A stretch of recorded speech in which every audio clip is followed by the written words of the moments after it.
नमस्कार सभी को। दोस्तों, विजय माल्या एक बारी फिर से सुर्खियों में है और इस बार उसका रीजन है उनका 4 घंटे का एक लंबा चौड़ा पॉडकास्ट, जिसमें माल्या ने कुछ ऐसे दावे किए हैं जिसको सुन के हर कोई हैरान है। क्योंकि इस बार मामला सिर्फ माल्या तक नहीं है, बल्कि सीधे मोदी सरकार और तत्कालीन वित्त मंत्री अरुण जेटली से जुड़ चुका है। तो चलिए इस खबर को एहतियात से समझते हैं ताकि आपको पूरी तस्वीर साफ हो जाए। तो पहले हम बात पॉडकास्ट की ही कर लेते हैं। इसे होस्ट किया था राज समानी ने। अब कुछ लोग हो सकता है राज समानी को ना जानते हो, तो मैं आपको बता दूं, राज समानी एक पॉडकास्टर हैं। यूट्यूब पे इनके 11 मिलियन से ज़्यादा सब्सक्राइबर हैं और कुछ दिन पहले इन्होंने ही दिल्ली में पीएम मोदी के सोशल मीडिया इन्फ्लुएंसर प्रोग्राम को होस्ट किया था। अब दूसरा सवाल हो सकता है आपके माइंड में ये आ रहा हो कि राज समानी ने माल्या का 4 घंटे का लंबा इंटरव्यू क्यों लिया। देखिए, राज समानी के मुताबिक वो विजय माल्या को अपना पक्ष रखने के लिए एक प्लेटफॉर्म दे रहे थे बस। अब विजय माल्या सही है या गलत, इसका फैसला कोर्ट करेगी, पर खुद को डिफेंड करने का हक तो हर किसी को है। अब हम बात करते हैं कि विजय माल्या ने इस पॉडकास्ट में ऐसा क्या बोल दिया जिससे बवाल मच चुका है। देखो, माल्या ने सबसे बड़ा दावा ये किया कि वो 2016 में जब लंदन जा रहे थे तो उन्होंने अरुण जेटली को ये बात बताई थी। उन्होंने कहा कि मैंने जेटली जी से संसद में मुलाकात की और उनको बताया कि मैं लंदन जा रहा हूँ, और ये भी कहा कि मैं लौट के जब आऊँगा तो बैंकों के साथ सेटलमेंट कर लूँगा। और इसके बाद माल्या लंदन गए और उनका पासपोर्ट ही रद्द हो गया। वो कहते हैं कि इसी वजह से वो भारत वापस नहीं आ सके। अब अगेन मैं एक बार आपको क्लियर कर दूं कि ये सब विजय माल्या बता रहे हैं, यानी ये उनका वर्जन है। ये सच है या गलत ये हमें नहीं पता। अब विजय माल्या के इन खुलासों के बाद ये सवाल उठता है कि अगर माल्या ने जेटली को सब बता ही दिया था तो फिर उन्हें रोका क्यों नहीं गया? क्या सरकार को पहले से पता था कि माल्या जा रहे हैं? और ये सवाल और भी गहरा इसलिए हो जाता है क्योंकि कांग्रेस ने 2018 में भी ये बात उठाई थी। कांग्रेस ने प्रेस कॉन्फ्रेंस की थी। कांग्रेस के सांसद पुनिया का दावा था कि उन्होंने 1 मार्च 2016 को संसद के सेंट्रल हॉल में जेटली और माल्या को 15-20 मिनट तक गहरी बातचीत करते देखा था। अगले दिन 2 मार्च को माल्या लंदन भाग गए। पुनिया ने यह भी कहा था कि संसद में जो सीसीटीवी फुटेज है उससे सारी सच्चाई बाहर आ सकती है।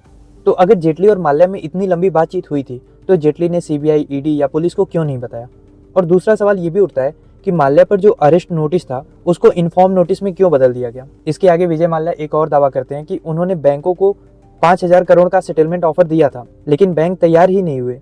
अब वो पूछ ये रहे हैं कि आखिर कौन था जो बैंकों को रोक रहा था। दरअसल विजय माल्या पे 9,000 करोड़ के कर्ज का आरोप है, लेकिन माल्या ये कह रहे हैं कि उन्होंने सिर्फ 5,203 करोड़ का लोन लिया था। अब 9,000 करोड़ का आंकड़ा कहाँ से आया, ये उनकी समझ से बाहर है। वो ये भी कह रहे हैं कि सरकार ने उनकी प्रॉपर्टी से 14,131 करोड़ रिकवर कर लिया है, जैसा कि वित्त मंत्री निर्मला सीतारमण ने संसद में बताया था। तो अगर इतना पैसा रिकवर हो गया है तो फिर माल्या को चोर क्यों कहा जा रहा है? ये विजय माल्या का तर्क है। लेकिन दूसरी तरफ सरकार का ये कहना है कि माल्या भगौड़ा है और ईडी ने उसके खिलाफ काफी सख्त कार्रवाई की हुई है। अब सवाल ये उठ रहा है कि अगर विजय माल्या सच बोल रहे हैं तो सरकार को जवाब देना चाहिए, और अगर माल्या झूठ बोल रहे हैं तो सरकार को साफ साफ सबूतों के साथ सामने आना चाहिए। क्योंकि कांग्रेस का आरोप है कि माल्या को भगाने में सरकार की मिलीभगत थी। वो पूछ रहे हैं कि क्या जेटली और माल्या की मुलाकात में कोई डील हुई थी? दोस्तों, अगर ये केवल एक क्रिमिनल मामला होता या केवल बैंकों की लेन देन का मामला होता तो केस एकदम सीधा होता और मैं आपको सीधे सीधे साथ समझा भी पाता। लेकिन क्योंकि इसमें पॉलिटिक्स घुसी हुई है तो कोई भी पॉलिटिकल चीज इतनी सीधी नहीं होती, उसमें आरोप और प्रत्यारोप बहुत लंबा होता है। अब इसमें माल्या से लेके सरकार से लेके बैंक और विपक्ष हर कोई अपनी अपनी बात रख रहा है, लेकिन सच्चाई क्या है ये किसी को नहीं पता। क्या माल्या को जानबूझकर भगा दिया गया था या फिर ये सिर्फ एक गलतफहमी थी? माल्या कह रहे हैं कि वो भारत आने को तैयार हैं, सेटलमेंट के लिए भी तैयार हैं, अगर उनको फेयर ट्रायल का मौका मिले।